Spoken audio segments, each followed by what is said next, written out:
Salut tout le monde, c'est Nelvéatian, je vous retrouve aujourd'hui pour une nouvelle vidéo et finalement on va faire une réalisation.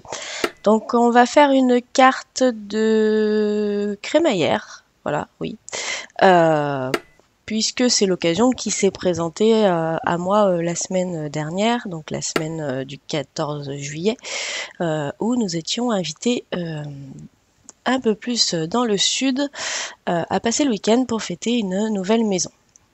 Donc je vous mets les indications matérielles essentiellement et dimensions là pour la création de la carte. Donc comme vous avez pu le voir, j'utilise 3 papiers différents, 2 blancs mais qui sont pas les mêmes et un noir. Donc pour le papier blanc, j'ai pris un papier blanc pour la base. Alors exceptionnellement, j'ai fait une base simple, j'ai pas fait une base pliée. C'est vraiment exceptionnel, c'est quelque chose que j'aime pas spécialement faire. Mais bon, comme là, c'était pas dans le but d'écrire un petit mot derrière, c'était vraiment dans le but d'ajouter au cadeau.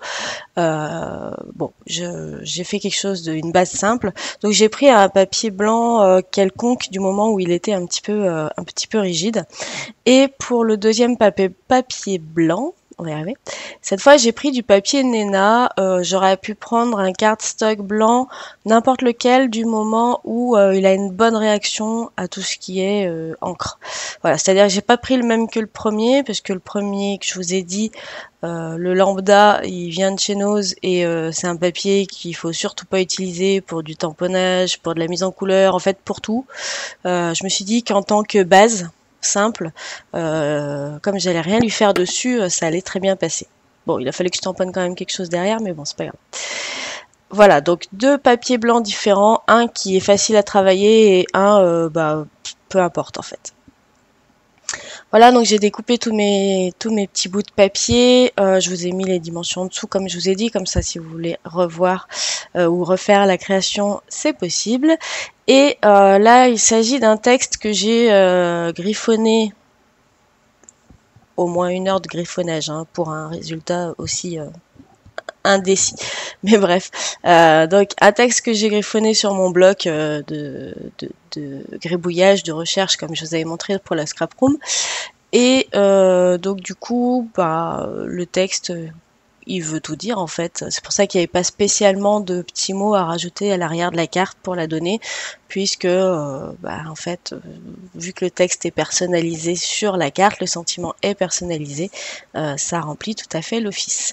Donc là, je vous ai mis en accéléré, mais grosso modo, j'ai essayé de jouer avec les polices, les différentes polices de... Enfin, c'est même pas des polices parce qu'elles sont pas automatiques. Disons que voilà, j'ai fait un petit peu de typographie, un petit peu de hand lettering. Du moins, j'ai essayé. Voilà, tout bêtement, on va dire ça. Et écoutez, ma foi, j'aime beaucoup le petit texte que j'ai fait. Bon, après, j'ai fait quelques bourdes, notamment les petits pointillés à côté de nouvelles. J'ai oublié de les mettre, voilà. Non, mais vous allez voir, il y a pas mal de bourdes en fait sur cette carte-là. Je suis désolée, Claire et Jus, mais effectivement, en faisant le montage vidéo, je me rends compte qu'il y a pas mal d'oublis ou d'erreurs, donc voilà. Donc voilà, je viens de citer les 2 concernés qui ont reçu la carte. Étant donné que Claire fait du scrap, je sais que potentiellement ils viennent regarder mes vidéos. C'est pour ça que je leur fais un gros bisou et un petit coucou. Et je leur dis encore merci pour le super week-end qu'on a passé. Voilà. Alors, donc je reviens à la création. J'ai pris un deuxième... Oui, parce que je vous avais pas dit, du coup, j'ai...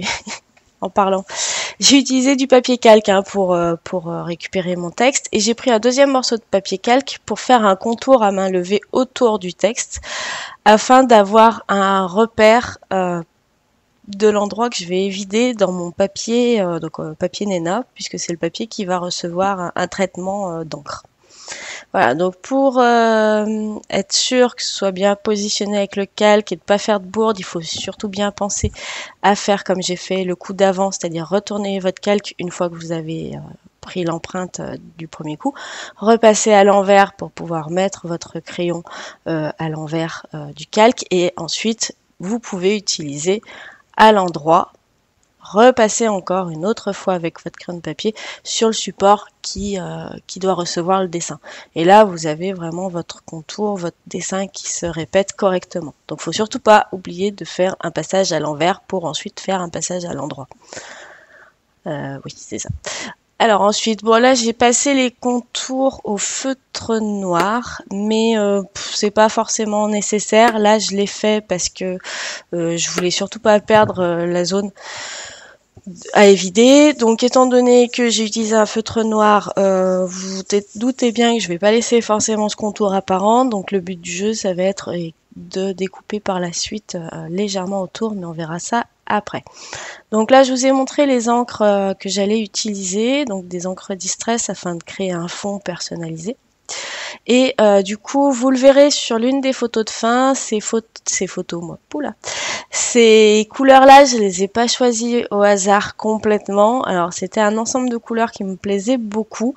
Et puis, j'avais envie un petit peu de changer du dernier ou des derniers que j'ai fait. Enfin, je sais que c'est pas forcément une technique que j'utilise énormément et pourtant j'avais l'impression d'avoir fait bien plus que ça. Mais bon, bref. Alors j'ai eu un petit peu de mal sur le papier Nena, je suis pas sûre que ce soit quand même le plus adapté pour ça.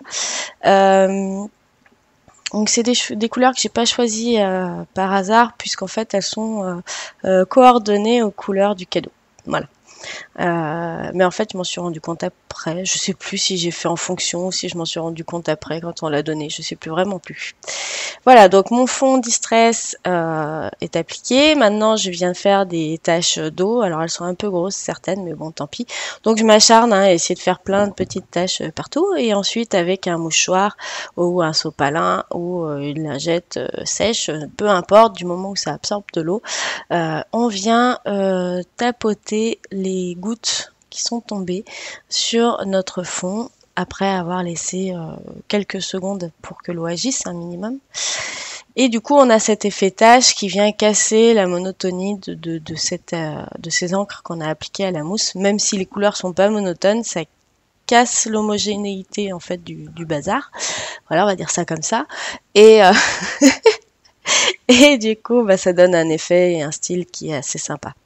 Donc maintenant, comme je vous l'ai dit juste avant, je viens découper autour de mon trait noir. Donc le trait noir, je vous le rappelle, qui n'était pas obligatoire. Au crayon, ça serait peut-être très bien resté visible. Bon, j'ai pas voulu prendre le risque, tout bêtement. Ou alors, j'aurais pu appliquer après, en fait. Enfin, mettre mon marquage après avoir fait mon fond Distress. Sachant que là, quand vous découpez, faites très attention. Il y a certaines zones, si elles sont pas sèches, le papier se déchire très très vite. Donc, il faut vraiment passer très très délicatement. Voilà, donc maintenant que j'ai fait ma découpe, forcément les petites tranches blanches disgracieuses, on s'arrange pour les masquer, donc je reprends mes mousses et je repasse sur les bords pour pouvoir faire du ton sur ton en fait, tout bêtement. Ça y est, on va commencer le montage. Donc là, je mets de la mousse 3D, une mousse 3D assez fine et surtout, je n'oublie pas d'en mettre sur la petite languette qui passe dans la découpe là, comme j'ai fait tout au début. Et on va mettre cette première couche de mousse 3D. Du coup, en parallèle, là, j'ai eu quelques soucis de coupure d'appareil photo quand j'ai filmé. J'ai scotché mon calque avec mon texte pour qu'il soit bien plat, bien droit, entre guillemets, surtout plat en fait. Et ensuite, je suis venue donc coller le devant de carte et vider. Voilà, je retire l'excédent de calque parce que sinon, c'est tout moche. Ça aurait peut-être pu faire en fait un truc sympa.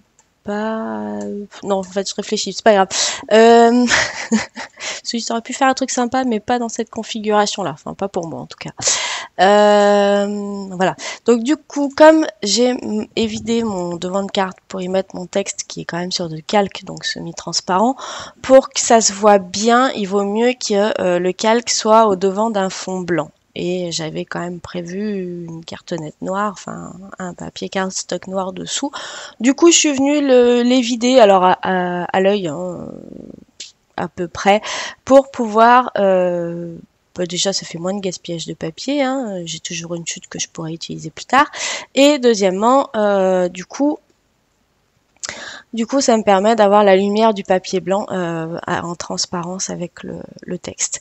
J'ai remis une deuxième couche de papier... Non, qu'est-ce que je voulais dire? Ah oui, non, si, de mousse 3D Pardon. Et en fait, je viens poser quelques sequins. Alors le but, ce n'est pas de faire une shaker box, c'est juste histoire de mettre un peu de couleur derrière le texte. Alors il y en a qui bougent, il y en a qui bougent pas, bon, c'est pas bien grave. Mais voilà, ça met une petite touche de couleur, mais sans qu'elle soit trop franche et trop prononcée.